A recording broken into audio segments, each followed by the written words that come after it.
course, no one knows how long a character's going to last. A good character, that's a memorable character, has some contradiction in terms. So in thinking up a new villain, I thought a villain that had a sense of humor would be different, and then hopefully memorable.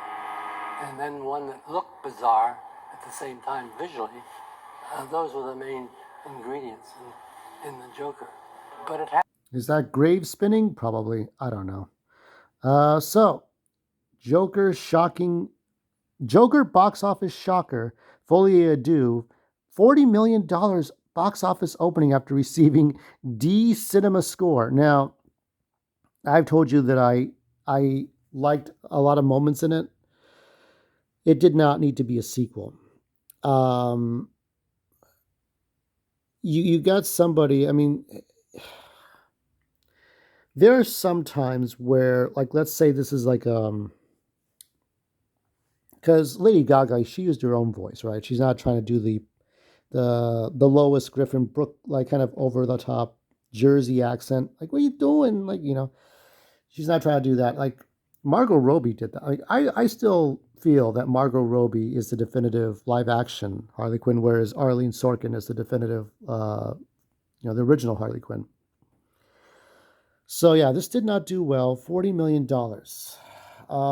So this is Todd Phillips' anti-hero musical starring Joaquin Phoenix and Lady Gaga is the first Hollywood comic book pick in history to receive the failing grade. Received a failing grade. That Razzie Award is coming. Todd, just accept the Razzie.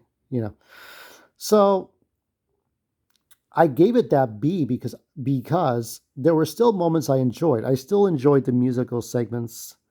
I still enjoyed the acting, the performances. There were things I liked about it. It still felt like a Joker movie. It just didn't feel like this movie needed to be the sequel.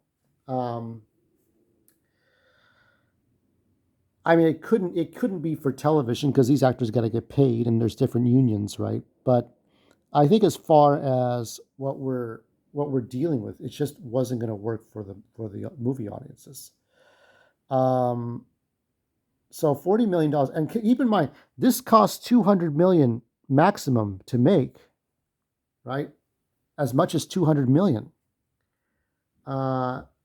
So after becoming the first Hollywood comic book movie in history to earn a D cinema score, exit polls are equally as grim as audiences expressed their unhappiness with the anti-hero musical mashup, which did less than half of the business the first Joker did in its launch, costing more than 3 times as much. So yeah, they were expected to open for at least 50 or 60 million, but projections were continually downgraded throughout the weekend.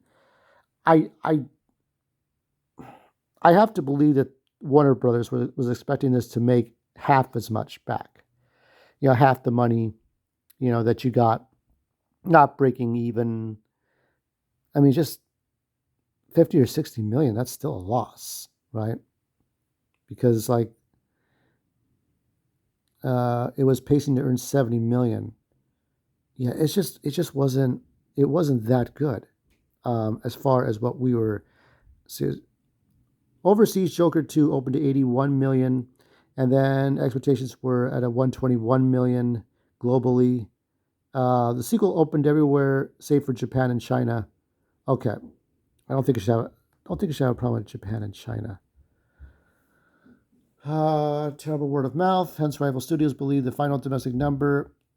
I think somebody said on X, on Twix, that Batgirl tested well was tested with audiences. I think they said it tested well, and they shelved it. They didn't screen test Joker 2, and they released it anyway. At the same time, Warner Brothers believes Phillips is a creative genius and worthy of gambling on. They're stunned. Warner Brothers is stunned and sorely disappointed. In 2019, Phillips' Joker debuted to a dreamy 96.2 million in North America. So they did, way, way better. This was they did half as good. Half as good. I'm sure that's a two-faced joke. Its critic score, it was at 33%. Um, I don't understand why. I mean, I think I read somewhere that there was a musical that he was basing this on. Now, if they didn't sing, would it have been better? Um, I don't know. Uh, I like the idea that maybe she would have joined him at the end, going so, or maybe they both would have died. Maybe it would have been like Bonnie and Clyde. They would have gone down fighting. It would have been disappointing. Like if it had ended in a Bonnie and Clyde type situation, and then you had that stupid kid cut his mouth and become the new Joker, which I was kind of taking notes of that, but like, I don't know. Is this trying to be the Dark Knight prequel? I think Jeremy Jahns was arguing against that, but like, you can't really tell Joker's exact age in the Dark Knight because of the makeup. So he could be in his 50s. He does seem like he would be older than Christian Bale, right? Because of the way he's talking, like it's hard to pinpoint his exact age, even though Heath Ledger was a specific age and Christian Bale was a specific age. You had Bruce Wayne, you had the Joker, so you couldn't tell in the Dark Knight. So I don't know what was going on. Um, I always felt that Batman Begins would be a worthy sequel to Joker, where Henry Ducard, Liam Neeson says, "What happened to your parents was not your fault." Yeah, it was the Joker's fault. uh, the Joker killed him, which is kind of true in the original movie in '89. Even superhero, anti-hero movies that don't work, Marvels. So I don't know what we're at.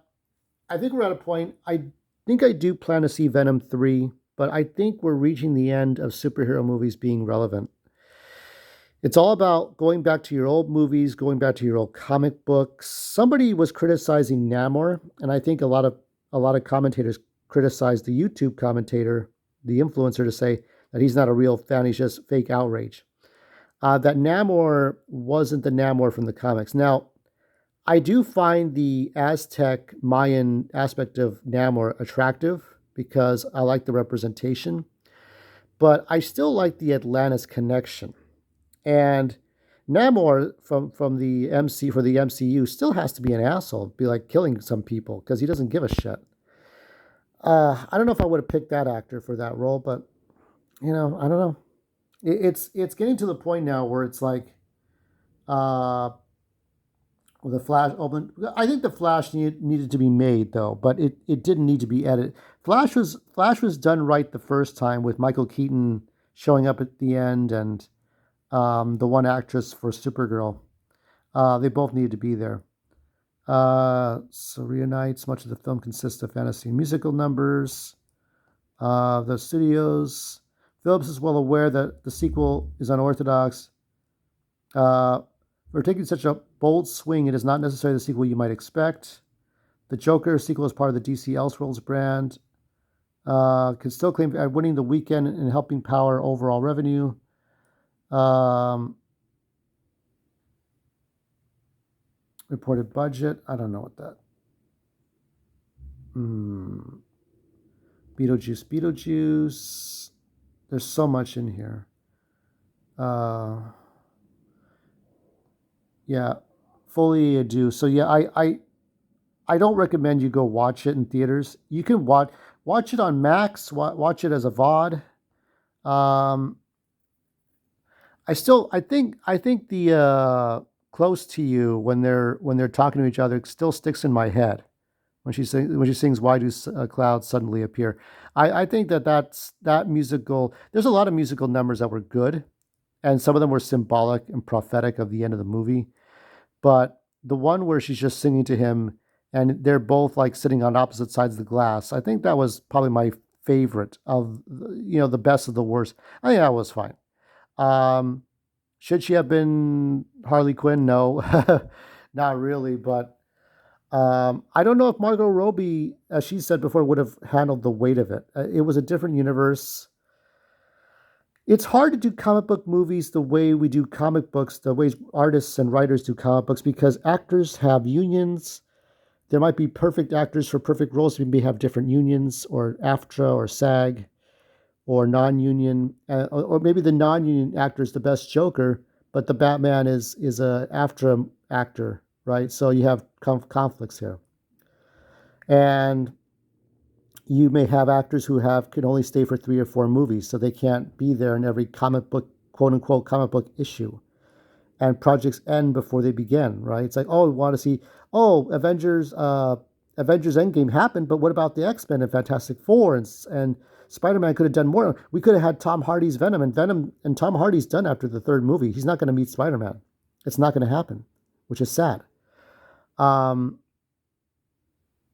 So yeah, man, I just it's sad. So that's it for this. Superman and Lois, I think, debuts on the WB or CW Tuesday, I think, or Wednesday. I will try to see if I can review the first episode. And then there's other things to look forward to, but not by much. Just watch the old things. We turn into old people really quick.